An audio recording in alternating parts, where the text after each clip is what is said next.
Why are bank valuations so different to real estate appraisals? Is what we're talking about today on the eCentral Business Show. I'm John Nayler. I'm joined by Laura Sillano from Pod Financial. Thanks for coming in. Thank you for having me.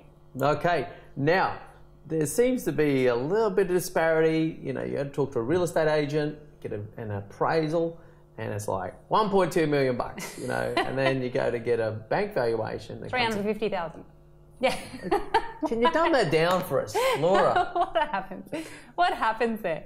Okay, so I guess when people go and get an appraisal from a real estate agent, you've got to think about who's ordering the document, you know, and who's the interested party here.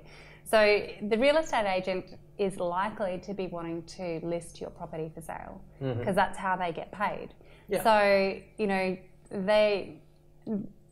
I'm not going to speak on behalf of the real estate agent industry. That's something that you can do. They deal with optimism, don't they? Yeah, I guess so. You know, if you're wanting an attached to your house and you think that it's worth 800, then, you know, and they happen to agree with you, then you're probably going to get along and possibly they'll get the listing. You know, a real estate agent's appraisal is about what they think they can sell it for, and it could be really accurate. You might get, you know, 800,000 for your property.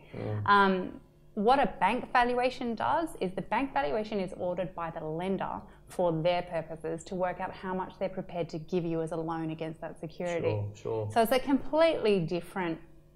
Yeah. If the real estate's optimistic, then that's got to be pessimistic, hasn't it? It doesn't have to be pessimistic. Well, they've got to think. Well, correct me if I'm wrong. Well, okay, realistic. Yeah, it has to be realistic. Yeah, okay. So, because correct me if I'm wrong, but the key thing is if they end up with that property because you've defaulted on your mortgage, they've then got to sell it. Yeah. Possibly in a distressed situation. Yes. And so that's what the valuation is looking at, is how much will this property realistically sell for within a 90-day period. And so they're looking to see, you know, what are the comparable sales that have happened in your area in the last 3 months. So if you've got a 4-bedroom house that's in, I don't know, Holland Park, and it might be worth 650, well, you know, there might be comparable sales at 650 or something like that. I don't even know. But that's what there are in the market. And the real estate agent says, I can get you 750. The valuer is probably still going to go, you know what?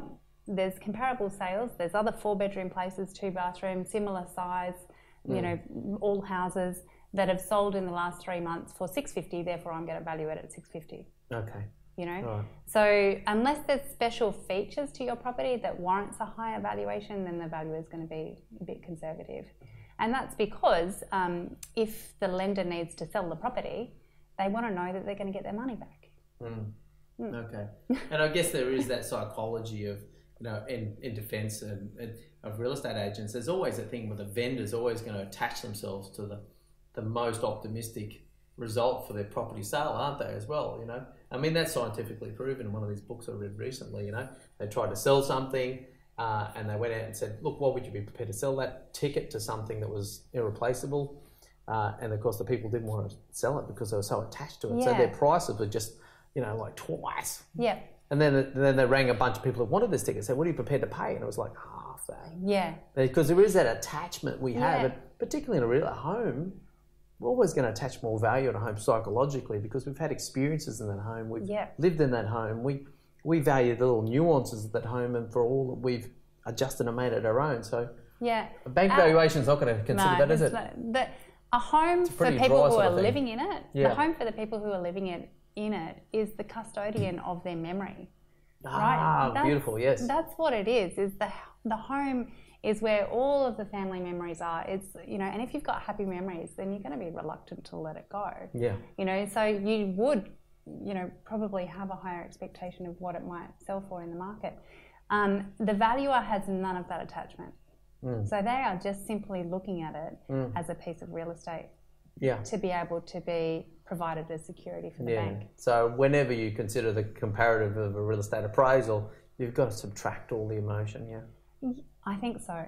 Having said that, a bank valuation is not always below the client's expectations of what their property might sell for. And this is, you know, I've had clients who've been really surprised by how much their property actually valued at because they'd been in it for a period of time and the area had gone through tremendous growth and they thought that it might be worth worth 450 and it was actually worth 500. You know, and they went, I'm amazed. Okay. And I went, good. Okay, well, you know, now what do you want to do? You know, because it's actually there, it's valued up, so that gives you possibilities for what you might do in the future. Yeah, I know. For my couple of investment properties in North Queensland, I was like, no, I don't think. Really? Yeah, so I'm actually quite flattered, you know. So, tell people. No, anyway, look, it's a really interesting part of the story, and obviously, and bank valuations are part of the whole package of getting together and getting a good loan together and that sort of thing. And obviously a conversation needs to be had with a good mortgage broker over a period of time, Yeah. Now that's best being Laura Sillano from Pod Financial. How do people get in touch with you, Laura? Yeah, they can contact me on mobile 0422 320 497 or also email through to the office home@podfinancial.com.au. Okay, that's fabulous. Another excellent episode with Laura Sillano, resident expert in mortgage broking on the eCentral Business Show. We'll see you next time. Thank you very much for watching another episode of the eCentral Business Show. What we're doing on the eCentral Business Show is we're bringing you business leaders and the best of the knowledge. We want to bring them on the show and release that content so that that's something that we can share with you by this easy to consume format. So you can follow us across LinkedIn, Facebook, YouTube, Twitter, Google+, or just regularly visit the eCentral.com.au/show website. Pick out the best things for you and educate yourself on that premise. Now there's video content there for you, so you can just watch the video and inform yourself in your own time. We've also now podcasting that content as well, so it's really simple to consume. You can listen to it on the way to work in the car or during your daily exercise regime. Beyond that, we're also looking to connect with business experts. So if you consider yourself to be an expert in your field, please make contact so we can schedule you in and have you come on the show. So you can release your content and increase your brand across our format. Beyond that, we also invite people to send us their email address so we can send you our monthly magazine. And that's just the best of the content, the best of the videos for the month. Put out, once again, an email arrives in your inbox so you can just go through and pick out the things that are really going to educate you and advance you in your field of expertise and in business. We're a business-focused show. So thank you very much once again for watching, and we'll see you next time.